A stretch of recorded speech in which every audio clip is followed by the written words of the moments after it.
Good morning.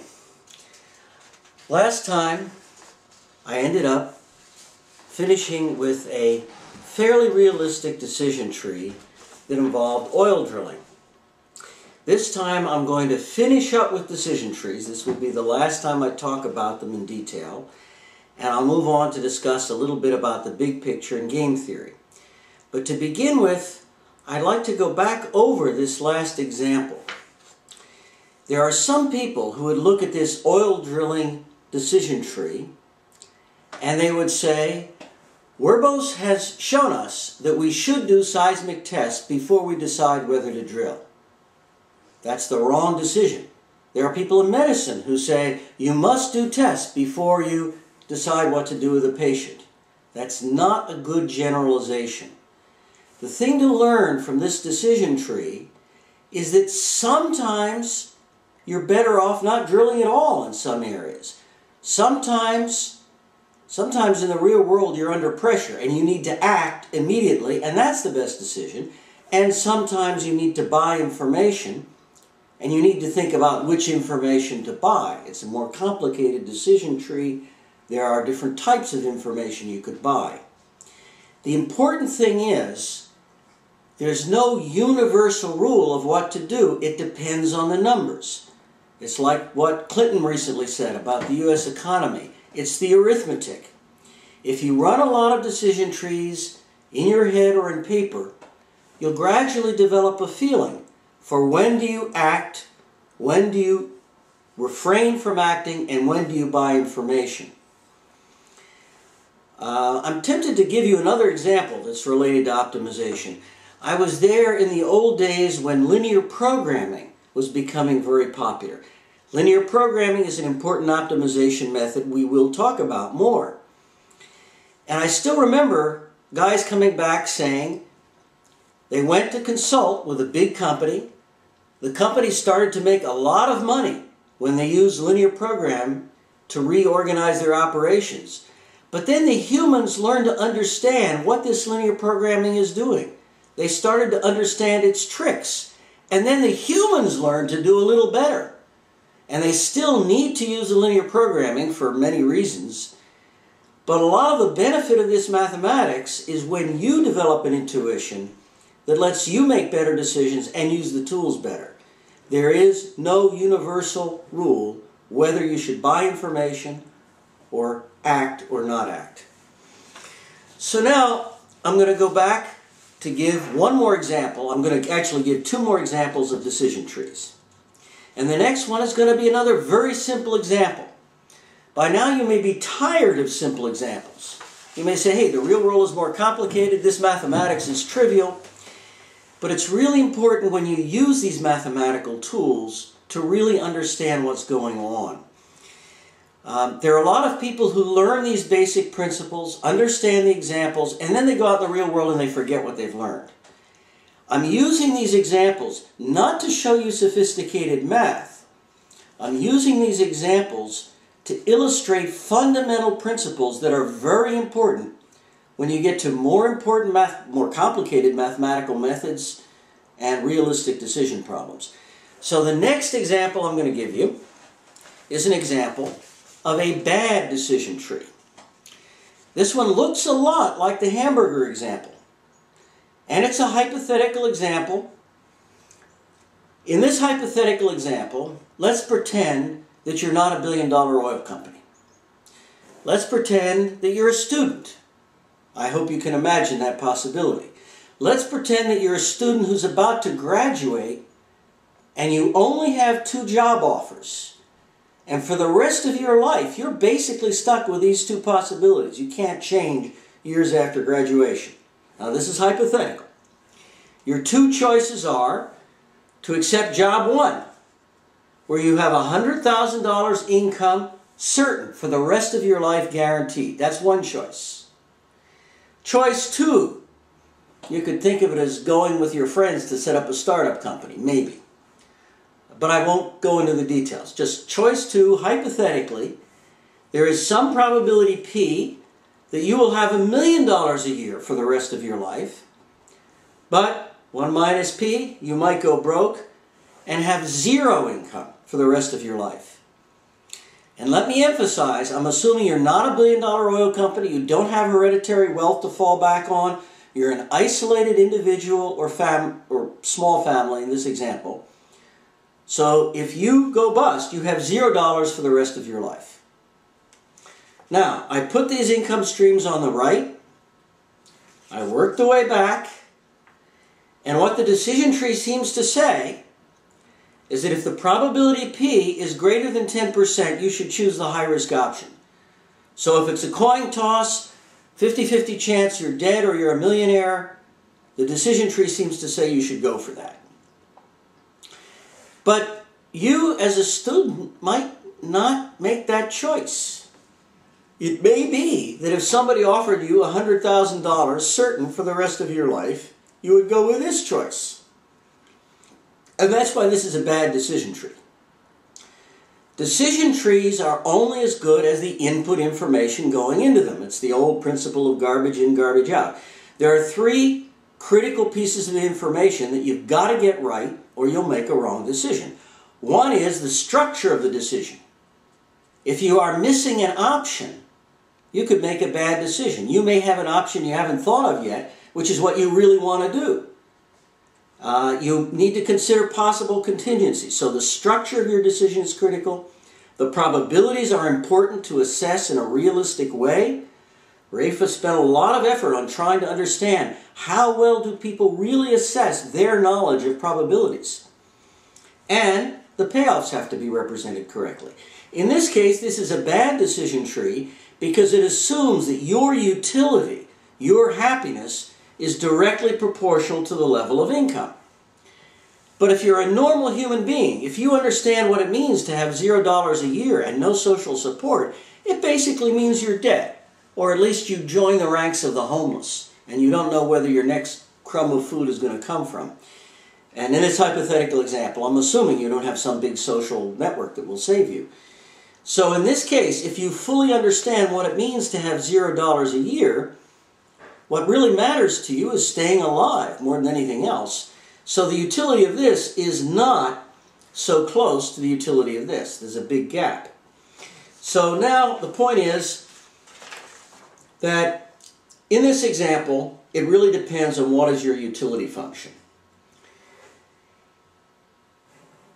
Many people in using decision trees do simply put dollars at the end of the tree and work their way back. Sometimes that makes sense, sometimes it doesn't, and it's important to know when does it make sense and when doesn't it. So as an exercise, if you know math, I hope you know math for the rest of this course, I would like to suggest prove a theorem. I'm going to state it, and it's an exercise for you to prove it. It's not that hard to prove this theorem. Suppose that your utility function is of this mathematical form. Your utility equals A plus B times the dollars. In normal language, you would say this is a linear relation. If there's a linear relation between your utility and dollars, then in that case, the decision you make from working back dollars is the same decision you would make if you worked back your utility function. It gives you the right answer. Now, when you prove that theorem, you'll realize putting dollars at the end depends on how linear the relationship is between dollars and happiness. We all know that happiness is not only a function of dollars, but when you ask how do dollars affect your happiness, we certainly know $0 and going homeless is going to make you pretty unhappy, almost no matter who you are. So, at the end of the day, what's the matter here is what is the utility of money for you? There are many times when people use a very simple mathematical model of happiness as a function of money. Of course, it's not a complete model because happiness is not only a function of money. But to get a better approximation than linear, sometimes you want to use a logarithmic model. And the idea is every time you double your income, you increase your happiness by a certain amount. So when you go from $10,000 a year to $100,000 a year, your happiness increases a certain amount, everything else being equal. When your income rises from $100,000 a year to $1 million a year, your happiness will increase, maybe by more, maybe by less. A lot of people say the difference in happiness is bigger between $10,000 a year and $100,000 than it is between $100,000 and $1 million a year. Add a few more years of inflation, of course, that's going to change. But the bottom line is, in this model, for simplicity, we assume that the amount of growth in happiness is the same every time you double your income. And that's a better approximation than assuming linearity when it's a big decision. Whenever you make a small decision, a small change in your dollars, then your utility is not going to change a lot and it will be almost linear. So for small decisions, the linear approximation is good. If you're a rich guy going into a casino betting small amounts of money, you could do it like a textbook. Look at your expected gains. And if your expected gains are positive, you can beat the house. A lot of people have made money that way. But if you put all your money at stake on one roll of the dice, and you do that 5 times in a row, well, that's a different realm. That's nonlinear. You go down to 0, you go broke, and then you might make a mistake if you just use expectation theory.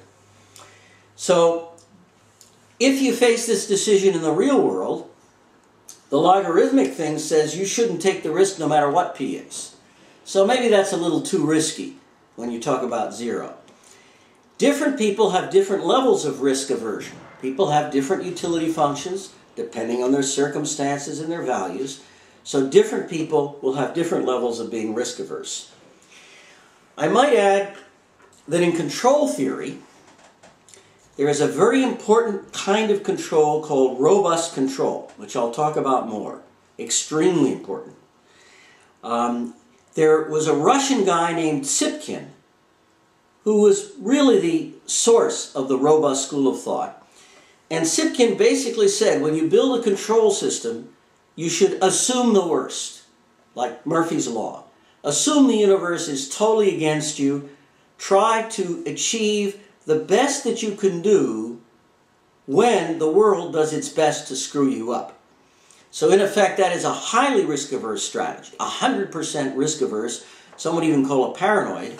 And in that case, of course, you definitely don't accept this kind of risk. And Sipkin's approach to control theory is a major part of the optimization and control world. So now I'd like to move on to the last decision tree I'm going to show you. This one is much better. It's more realistic. Not perfect, but it's more realistic. This is like the previous example, but with an insurance company. For the first part of it, in this hypothetical example, assume that you are an investor. And you have exactly $1 million to invest and no other resources. And it's not a flow of money, it's a stock. You have $1 million. You have the option of just keeping your $1 million. Now, maybe putting it into a CD, but let's just say, for simplicity, one option is to just keep your money and sit on it. The utility of that is, in this case, the logarithm to the base 10 of $1 million, and that's 6. For this hypothetical example, I'm assuming that your utility function is the logarithm of how much money you have. You have a high-risk investment opportunity. You've done due diligence, and you really know what the odds are, you know what the opportunities are, what the markets are. If you make this investment in some kind of high-risk place, you will immediately find that you're worth $2 million in most cases. 90% probability you're going to have $2 million. But there's a 10% probability you could lose everything and you have $0 left. And in that case, $0 means death, and with a logarithmic utility function, the payoff is minus infinity. By the way, this number I just went to a log table. Take $2 million, log to the base 10 at 6.3. Now actually I did it in Windows on my computer, the calculator there. So if you work back, 90% of 6.3 and 10% of minus infinity, of course that's minus infinity, and if those are your only choices, you would not invest. That's simple. However, Let's make it more interesting by saying you have a new option. You've been reading the Financial Times and you learned about a thing called an insurance company. And there's an insurance company which is willing to insure you against the risk that threatens to make you bankrupt. In this example, I'm going to be very simple. I'm going to assume this is a nice insurance company that lets you pay after you make your investment. That isn't the real world, but I want to keep it simple here. The outcomes are the same for your investment. But in this case, you sign a contract with the insurance company and then you make your investment. And hope they let you do that. With a 90% probability, your benefit is less than it was before. It's $2 million minus the $200,000 you pay for the insurance. I'm assuming the company offers you a deal where $200,000 buys you insurance protecting the value of your original investment, $1 million. Not what you would have made, but your original investment they protect. So if you succeed, well, you have $200,000 less, and your utility is only 6.29 instead of 6.3. So you pay something for the insurance, but it doesn't make you bankrupt. But if bad luck would have made you bankrupt, in that case, they give you your $1 million back, except you still had to pay the $200,000 insurance. So you're at $800,000, and now your utility is 5.9, noticeably less than where you started. If you work back the value of these two things, 0.9 chance of this one and 0.1 chance of this one, the utility ends up being 6.25. That's not much worse than what you would have made if you'd had good luck. The cost of the insurance doesn't really reduce your happiness if you win, and it saves you if you lose, so you want to buy the insurance in this case. So buying the insurance is the right thing to do. Now the interesting thing about this example, there's several interesting things about this example, is that the insurance company can make money too. In reality, you are not the only decision maker here. There is also the insurance company. The insurance company makes money because every time they do this, somebody gives them $200,000. But the expected value of what they pay off is 1/10 of $1 million. It's only $100,000. So on average, they're gambling and beating the house. They're making $100,000 a transaction. And that makes sense for them if they have billions of dollars and they spread the risk out of lots of independent little transactions. Okay, so for them, they're in the linear zone. They make money and you make money. It's a win-win proposition. And only with two actors can you get this investment. If it were just one risk-averse actor who can't buy insurance, and an insurance company that doesn't pay attention to these kind of options, you wouldn't have this investment.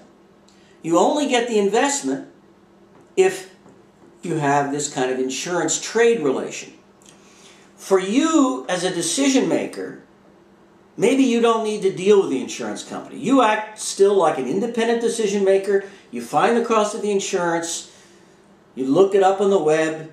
You trust the company, you make a deal, you don't even play a game with them, you just use a decision tree. But if you're a big investor, it might not be that easy. For really big investors, they go to some kind of insurance company or financial fund and they make a special deal. And it gets to be a game. It's called a special derivative or an off-market derivative transaction. And those things have a lot of money. They're a big part of the financial world today. So the bottom line is, you can approximate your decisions as one decision maker with a decision tree, but sometimes in the real world, you have to think about the other actor, interact with them, and then all of a sudden you're playing a game. Instead of a decision tree, it's a game. One other thing I should say about this. This is very important to a lot of real-world economics.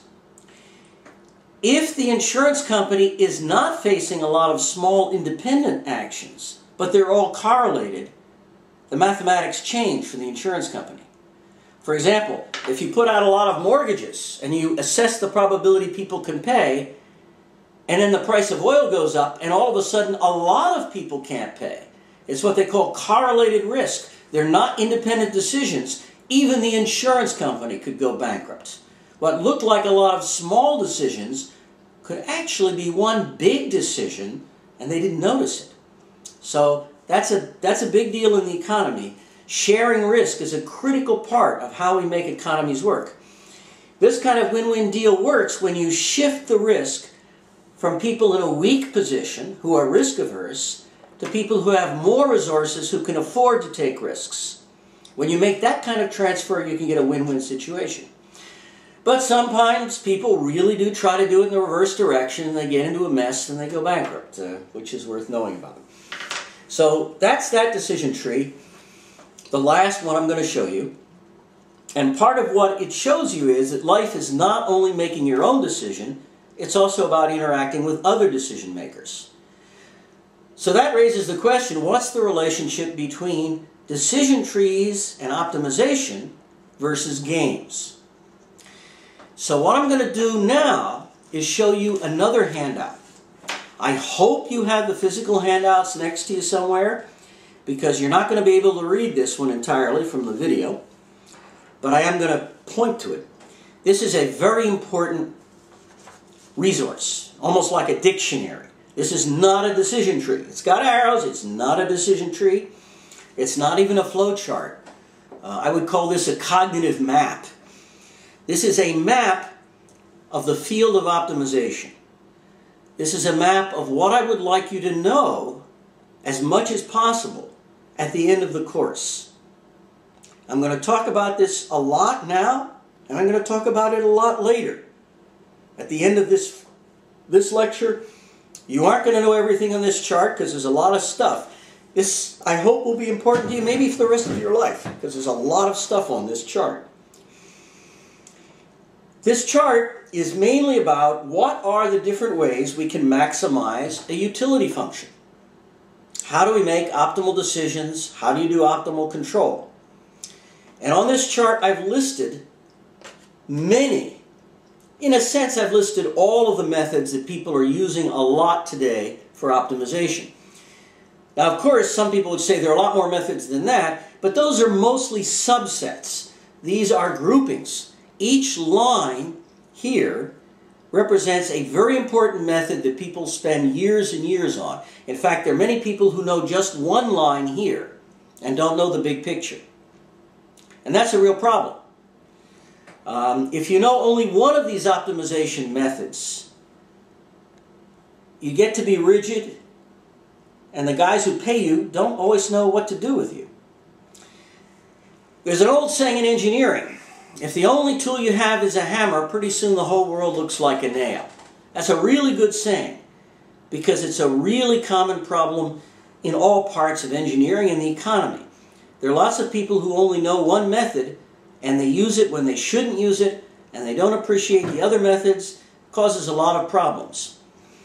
You need to understand problems for their own sake, and then decide what kind of hammer you're going to use. Now, I'm going to emphasize these hammers in this course: Reinforcement Learning and Adaptive Dynamic Programming, RLADP, because in a way that is the most powerful and general method available for optimization. And it's new. That's what I want to stress.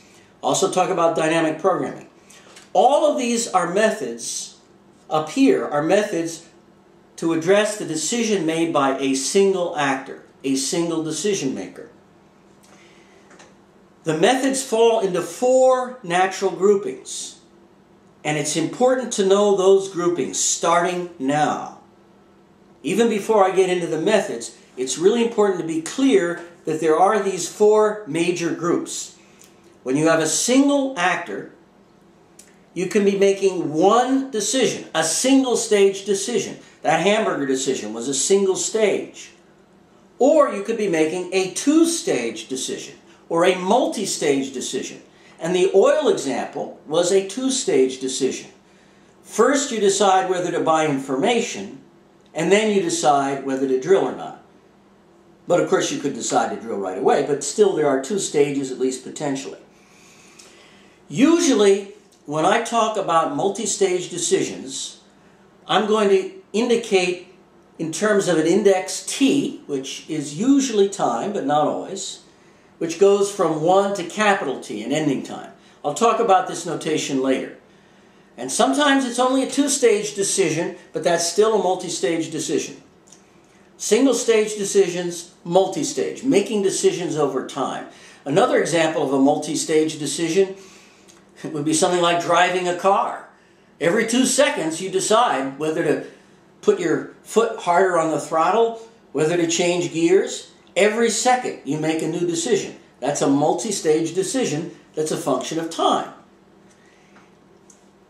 When you make a decision, whether it's multiple or single stage, it may be stochastic or deterministic. Deterministic means there are no probabilities. You know for sure what's going to happen. You are perfectly certain. You are an all-wise oracle, or at least you think you are. You think that's a good enough approximation. Sometimes it is, sometimes it isn't. But in a deterministic problem, you think you know the function exactly, and there are no probabilities. And stochastic just means there are probabilities in there. There's uncertainty that you represent as probabilities. And multi-stage can be stochastic or deterministic. The most general case is multi-stage stochastic.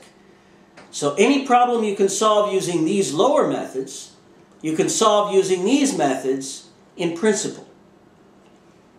But if your problem is not that complicated, you might as well use a simpler method. And the simpler methods can be more reliable sometimes because they don't have to account for these complexities.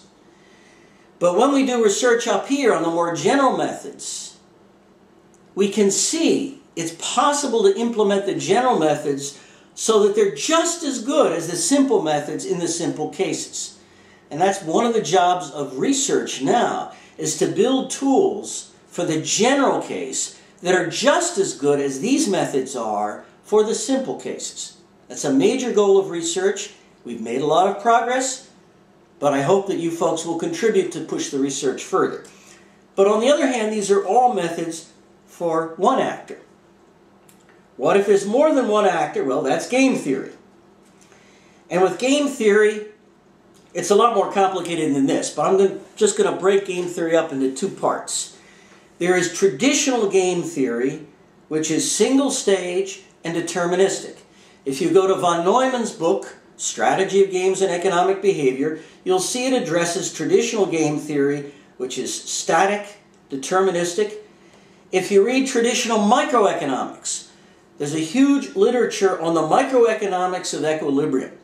In fact, when I went to school, people used to say there are lots of theorems showing that the free market will give perfect results under certain assumptions. We needed to know what are those assumptions, because those assumptions are violated sometimes, and then markets don't work. But at least under certain assumptions, people could prove the free market is perfectly efficient. But the theorems they had in those days were all pretty much based on the static deterministic case. They assume the actors know everything, and you're just coming up with an optimal allocation of resources at one time. There's been a lot of more recent work which deals with dynamic games, which may be stochastic, growth economics, and that sort of stuff. And in fact, there's a connection between this work and reinforcement learning. There are people doing multi-agent models in economics where they represent economic actors as rational decision makers or learning decision makers. And then the models we develop for individual actors can be used down here. There are also people looking at using our new mathematical methods directly to address some of the problems in game theory. For example, there's a guy named Frank Lewis. I'm going to talk about Frank Lewis several times in this talk, in this lecture. Frank Lewis, University of Texas, has a new book out. Lewis and Liu have a book out on RLADP, coming out just this year. I highly recommend it to all of you. The goals of this course are really closely related to my chapter, which is chapter 1 of that book. But Frank Lewis has done a lot of work, which is also in the book, of course, and he's done a lot of work using ADP methods for something called the Hamilton-Jacobi-Isaacs equation, which is basically the generalization of what von Neumann did in the early days in game theory. There are also ways to connect reinforcement learning to economics I'll talk about more when I get into the mathematics of it. There are ways to interface computers and the economy in a rational way using RLADP. So my main goals in the course are to explain RLADP, how to do it, where the research is, and of course to explain dynamic programming, which is a prerequisite, and to talk about this emerging work, and to give you a feeling for what's on the rest of this chart. One reason why I want to say something about everything on this chart is that the real world desperately needs people who know the big picture of what the choices are and what the alternatives are. We have a real problem of fragmentation in this field where people don't know what other people know. And they reinvent the wheel and do really dumb things because they don't know the big picture. When I started working with neural networks and reinforcement learning at NSF, I had a couple courses in control theory. I knew about optimal control in traditional control theory. But I started noticing there's a lot of stuff I never studied in school. And I went to the Control Society meetings and I asked people, where in the United States can you find a PhD program where people graduate knowing the basics, the important things they need to know about at least all three of what they call modern control theory? What they call modern control theory includes optimal control, which is part of this, and it includes this robust control I just mentioned that came from CLION, and it includes adaptive control, at least those three. Where can you get a PhD where you learn all three of those things and how they fit? And all the control theory people I talked to said, well, if you want a PhD in that area, you got to go to Sweden and study under Astor. In the United States, you'll learn what your PhD advisor has been doing. Well, that's kind of scary. We need people who understand this big picture and how the methods fit, even within these boxes. You'll see there are a lot of methods in this box. There are people who are working on the same mathematical problem with very similar assumptions who could benefit a lot from knowing what other people have learned about that same mathematical problem. Now, I should add, one of the problems, the reasons why people don't always know what's on this chart is because it's being done in different academic disciplines. Of course, there are people in economics who use this stuff, and people in finance, and people in aerospace, and people in vehicle design. But on the other hand, the core research, which is developing the new mathematical tools, is taking place in three major fields. The core mathematical research, the advanced mathematics that you most need to know, is being developed in three core fields, and these are computational intelligence, operations research, and control theory. So by the end of this course, I'm going to talk a lot about what's going on in computational intelligence, how it helps you optimize things. What's going on in operations research, how does it optimize things? And what's going on in control theory. I'm going to try to integrate those, and I'll talk a little bit about some of the related fields, certainly mathematics, certainly applications. In fact, when I give a simple tutorial on this stuff, I usually talk about applications a whole lot to get people excited. There are exciting applications, but the main goal of this course is for you to understand what's under the hood. What is the mathematics that makes applications possible? And it tends to fall in these categories. For what it's worth, if you do look at this more closely so you can read what's on the right-hand side, a lot of these methods come from computational intelligence, a lot come from control theory, a lot come from operations research. And every one of these words, there's a huge community behind it that has a good story and has good applications. So now, having given you this big picture, what I'm going to do next, I'm going to talk just a little bit about game theory, traditional game theory, without going into the advanced stuff. And after I make a few key points from traditional game theory, I'm then going to go back up here. And in fact, what I'm going to do is start moving towards defining the dynamic programming, stochastic, multi-stage decision-making, the general case. But I'm also going to introduce some notation that's relevant down here, because this stuff is a special case of this stuff, which is what I'll talk about in the next lecture after I say a little bit more about game theory today. So I'm going to say a little bit more about game theory because that is the real world we live in. Again, I'm going to stress von Neumann's book, Theory of Games and Economic Behavior. If you're really into game theory, you should read it. Most people in this course may be off into other directions, but that's an important prerequisite for game theory.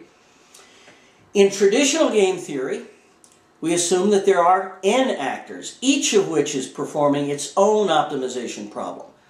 So in a sense, there are n optimization problems. Each player has his own or her own optimization problem. That means each player has his or her own utility function, big U sub I. And this utility function is a function of everybody's decision. The payoff you get doesn't depend only on your actions, but on other people's actions. And also some background parameters alpha. I didn't even have to write that in, but in the real world the payoffs do depend on some numbers like probabilities, and it's nice to remember the outcomes do depend on those numbers. I'm using the letter U sub I, little u, to indicate your choice of actions. And some people say, why are you using big U for utility and little u for action? Well, I have to do that, historically. Because big U is certainly the right letter for a cardinal utility function. We got to know von Neumann. But little u is what everybody uses in control theory for choice of actions. It's standard notation, and there's really no reason to adopt any other notation. So little u is your choice of actions. Little u might be a vector. In control theory, it's often a vector. Like, which way do you aim your airplane? Not exactly your velocity, but your acceleration may be something you get to decide. So it's a vector. It could be three numbers, the coordinates of your acceleration in x, y, and z. So in control theory, usually this is a vector. It's a set of continuous numbers. But in some problems, your decisions are just a discrete choice. In the simple examples of game theory, they try to keep it simple, where you can choose maybe three alternatives. Which action do you choose?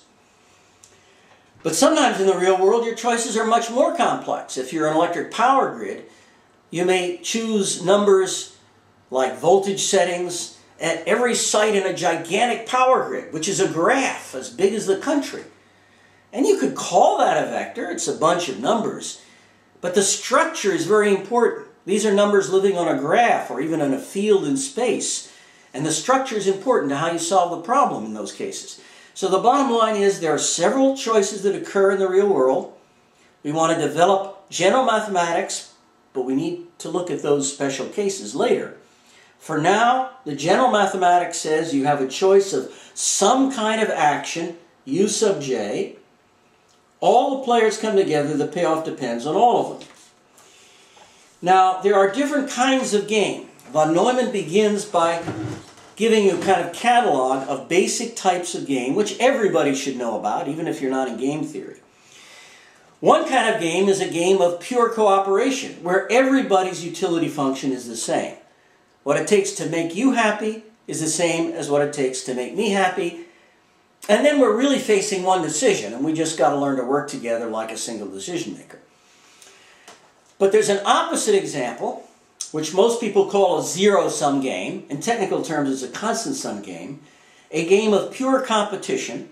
And in that case, these utility functions are not the same, and they have the property that when you add them up, it adds up to k, a fixed constant. I've known people in the government who say government funding is a zero-sum game. Every time I gain, he loses because the total amount of money is fixed. Well, sometimes that's a good way to think, sometimes it's a bad way to think. I often think people should say, no, don't imagine you're playing a game with the other person in your agency. Think about the taxpayer. Does extra spending in your area add value to the taxpayer or not? And I wish we could run government agencies so that we had more of that kind of thinking. That's a big challenge. But many times there are games which are constant-sum games. Wars can be thought of as a zero-sum game. One side wins, the other side loses. The purpose of the game is to win. And that's how a lot of people play chess. The game is you want to win, and if you win, the other guy loses. He's your enemy. And in a case like that, whatever is good for him is bad for you and vice versa. Now the interesting thing is John von Neumann was able to come up with a mathematical solution for exactly the optimal strategy to take in a two-person zero-sum game. A war of two players, one against the other. And it's a very interesting solution. If you want to know about that, you should either read his book or a review of his book. It's called The Classic Min-Max Strategy. And it's kind of interesting because even in a deterministic game, the optimal strategy involves throwing the dice. The optimal strategy is to behave in a stochastic way, at least it often is, behave in a stochastic way even though the payoffs are a deterministic function. So it's kind of interesting. But in the real world, we're not playing two-person zero-sum games. Life is much more complicated than that. In fact, the question of what to do when a game is partially cooperative, partially competitive, between these extremes, that's the real question in most of real life. And von Neumann really struggled with that. One reason I wouldn't recommend reading the book so much is that most of that book is just groping. He's trying to figure out, how do you think about these types of games that he can't solve mathematically? He talks a lot about forming coalitions, and that's interesting. More recently, there has been a lot of work on the same problems that von Neumann was not able to solve. I was very lucky when I was a graduate student in Harvard. Not only could I take courses from RLADP, I also took a very close, good seminar from Tom Schelling, who is another important player in this game, like RLADP. And Schelling wrote a very simple book with simple examples. You can see I like simple examples. Good engineers usually do. He wrote a book called The Strategy of Conflict, which gives deep clues to what it takes to get to an equilibrium in a game of mixed conflict and cooperation. And the first thing you can get from his easy paperback book is that the optimal strategy doesn't depend only on the payoff matrix. It really depends in a critical way on other variables that are not in the payoff matrix, even in a traditional game. And when he describes what it takes, the tacit norms to arrive at an agreement with your partner, that's really important in the real world in many ways. So Schelling and RLADP both have books on mixed games, how to negotiate, how to arrive at agreements that are good for both players or all players. And if you're really interested in this stuff, I highly recommend those books. These books are very well grounded in empirical reality. They're not just mathematical theory. Schelling and RLADP really went to empirical data to understand what works in the real world. I highly recommend both of those books. So finally, I will conclude this lecture by giving you an example from game theory, which everybody should know about. Most of you have heard a little bit about it. Very few of you have read the entire literature. It's a big literature. I'm going to talk about good old-fashioned prisoner's dilemma. This is a very simple example. It's also what people call a paradigm. I don't know if you guys have heard of a paradigm. Anybody who's really interested in the progress of science, research, future technological breakthroughs, really should read the classic book by Kuhn on the structure of scientific revolutions.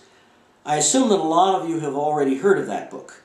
I still remember the day when we got a new director at NSF and he came in, the first thing was, we need to create new paradigms, we need breakthroughs. Normal science is important, but we really need breakthroughs. And that's all true. The interesting thing is, though, when he said we need new ways of thinking and new ways of understanding, that isn't what a paradigm is. RLADP is a new way of understanding. This course is about a new breakthrough, really. But a paradigm is an English word, and it means an example. And this guy Kuhn, when he looked at the history of science, he found out that people's thinking tends to be dominated by examples they have in their head. A lot of computer scientists I know, they have examples of a binary switch, 0, 1. And a lot of engineers think of linear processes. And sometimes they find it hard to communicate, because one is seeing continuous linear reality with a little tweaking of nonlinearity, and another one is seeing everything digital and very simple and binary. And in order to really understand brains in the world, we need to get beyond that. We need to use those simple examples of linear processes and binary processes. We need to use those examples, but build beyond them. They're a foundation. Simple examples are an important foundation for complicated thinking. Prisoner's dilemma is one of those classic paradigms which has led to a huge amount of research. I can't review all of it, even in this whole course. There's a whole lot of very important work just based on prisoner's dilemma. When you iterate it, do all kinds of things. What I'm showing you here is the basic version of prisoner's dilemma, which you can see in Wikipedia. Wikipedia has a nice article on prisoner's dilemma. I took it from them and they cite it from somewhere else. In this simple example, you've got two prisoners. Prisoner A, prisoner B. And they both get to speak to the police. They committed a crime together, but they don't love each other. They just committed a crime together. And the way it works is, if they don't defect, if they don't talk to the police, they only serve 1 month. But if they both talk and both confess, there's evidence, they both serve 3 months. But the police make a deal. They say to prisoner A, if you cooperate, they say to prisoner B. Prisoner B, if you cooperate with the police and don't cooperate with the other prisoner, if you betray the other guy and you defect, you will go free and we'll put the other guy in jail for a year. And they offer the same deal to prisoner A. Now, if both prisoners cooperate, they'll only serve 1 month. But, you know, prisoners who are looking out for their own interests, that's the hypothetical problem here. Prisoners who don't love each other, they're only looking out for their own interests, they look and say, hey, if I tell the police, I'll go free. That's the best outcome of all. So what if the other guy's in jail for a year? Now, the interesting thing about prisoner's dilemma, there are a lot of interesting things about it, but I want to use this as an example for more general principles that we need to know in complex engineering and operations research.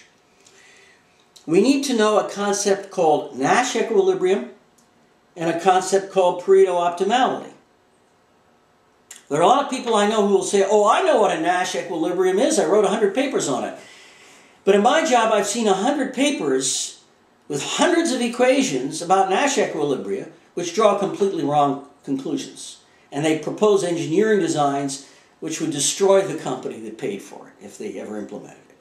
So it's important to know what these things really are and how they work. Knowing 200 equations doesn't always mean you know what you're talking about. A Nash equilibrium is defined as an outcome where each player makes his decision by simple optimization, like a single actor, as if the other player would not be influenced by your choice of action. So in this example, prisoner B has to decide whether to be silent or to betray the other prisoner.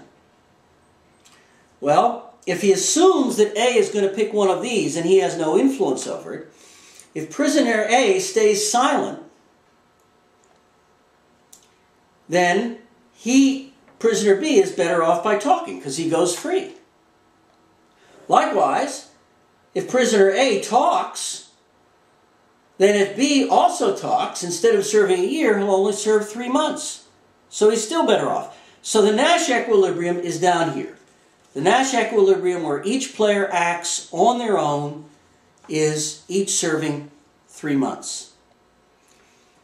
And this is the Nash equilibrium even if they can talk to each other. It's still the same decision whether they can talk or not. It's still the Nash equilibrium is still each one serves 3 months.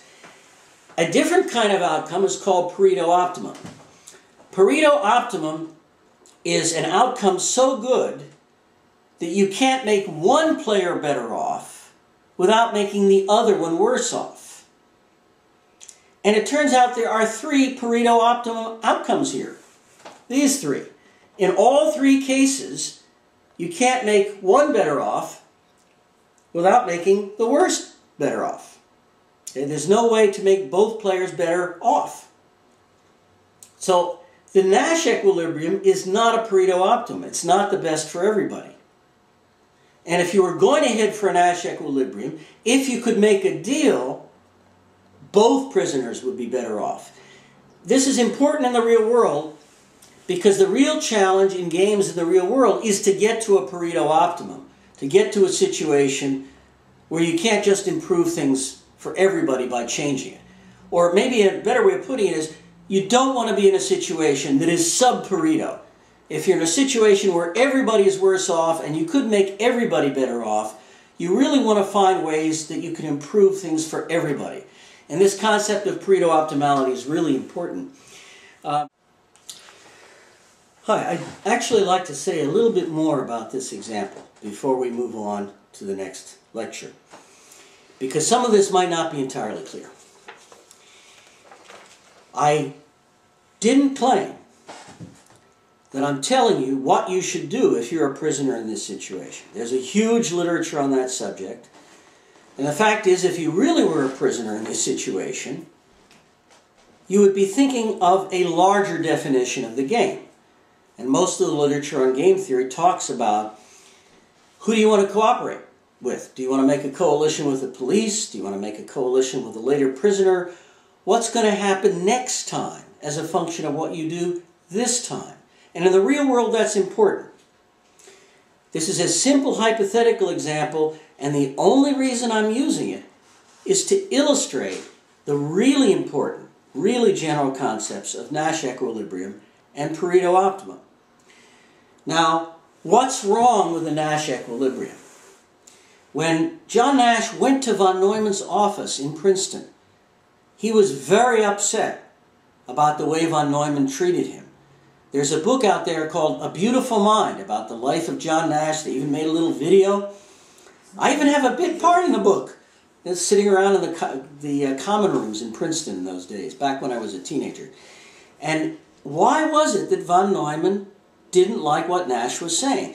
Basically, von Neumann told Nash, this is not a Nash solution. This is the problem, not the solution. In the Nash equilibrium, it's like a war of all against war. Oh, it's what happens if you don't cooperate. The question is, what's wrong with that? Sometimes that's good.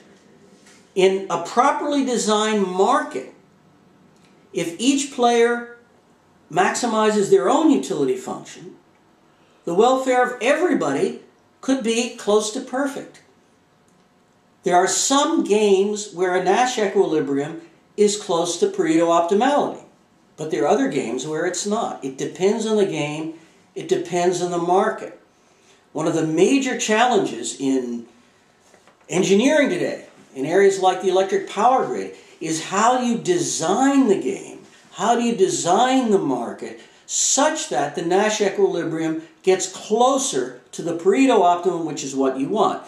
And the question is, why do you want a Pareto optimum? Why should you, as an actor, want a Pareto optimum? And the answer is that if you're not in a Pareto optimum, there is an opportunity to make you better off and everybody else at the same time. And if you're rational, you want to take advantage of an opportunity for you to be better off along with everybody else. But there's another thing in this example. I said there are 3 Pareto optimal here and 1 Nash equilibrium. What does that mean? The mathematics basically says you want to be in a Pareto optimum. If you're in a suboptimal situation, everybody can be better off by getting to a Pareto optimum. So the mathematics can help guide you to a win-win deal so that you get to a Pareto optimum. Or it can get you to an economy that will get you to a Pareto optimum. But the question is, which Pareto optimum? And the mathematics doesn't answer that for you. It's just like utility functions. The mathematics can tell you how to maximize your utility function, given the inputs, but it can't tell you what your utility function should be. That's your value system. And one of the reasons why negotiations are tricky in the real world is that you still have to decide which Pareto optimum you want to get to.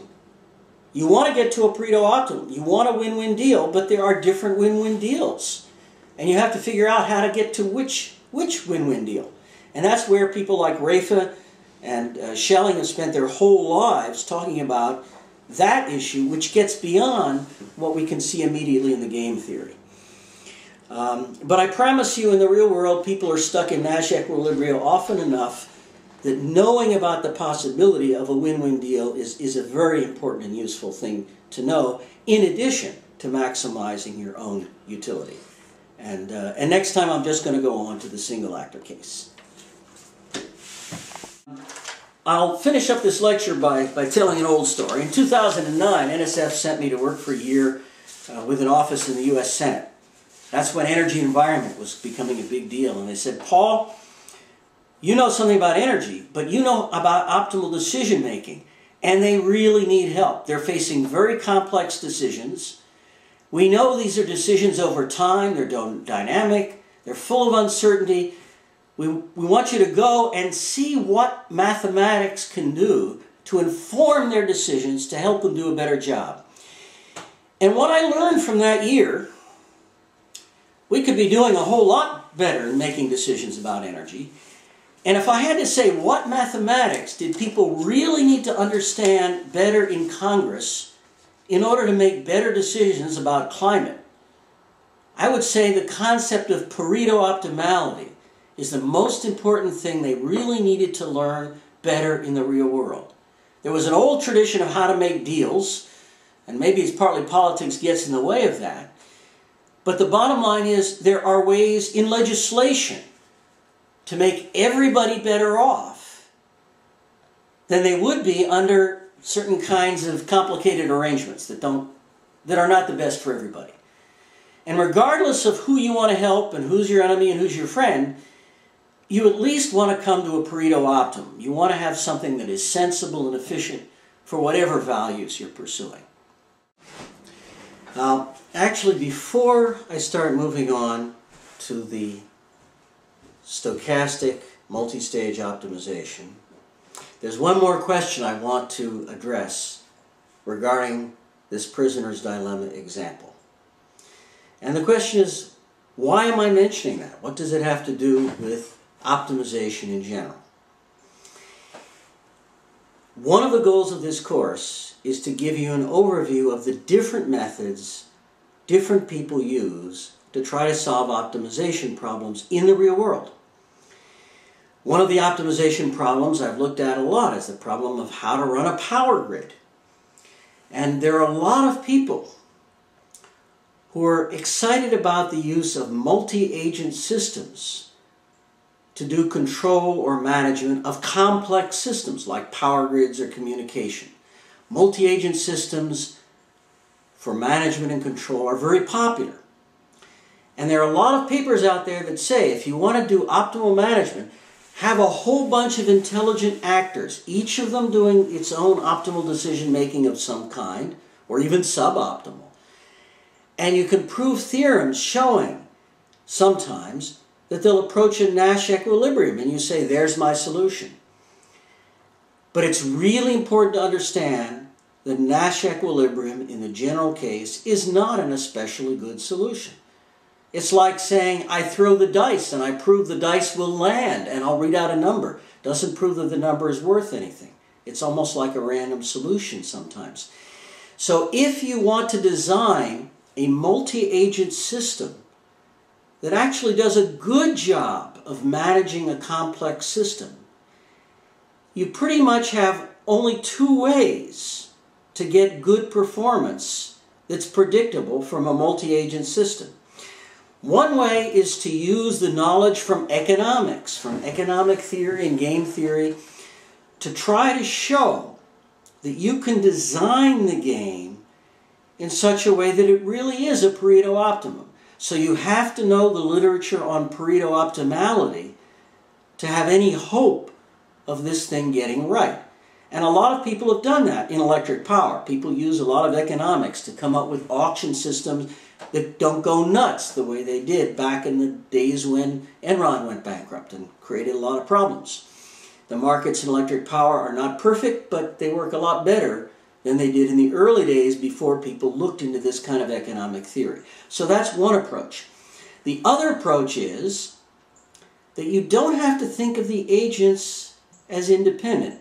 If you're designing a system, like a power grid, you can say, look, this is the greater utility function I'm interested in. It's the sum of the values of many actors. Maybe you play a game to come up with a utility function you can agree on. It could be a utility function like, I want to minimize the cost of electricity to the ratepayer. And people are using concepts like that. And in that case, you can design a single optimization system by the mathematics of single actor optimization, but do it on distributed hardware. For example, with neural networks, you build a single mathematical system addressing a single mathematical task sometimes, but you design it to be implemented on a distributed system of many, many pieces, like neurons, simple processing elements.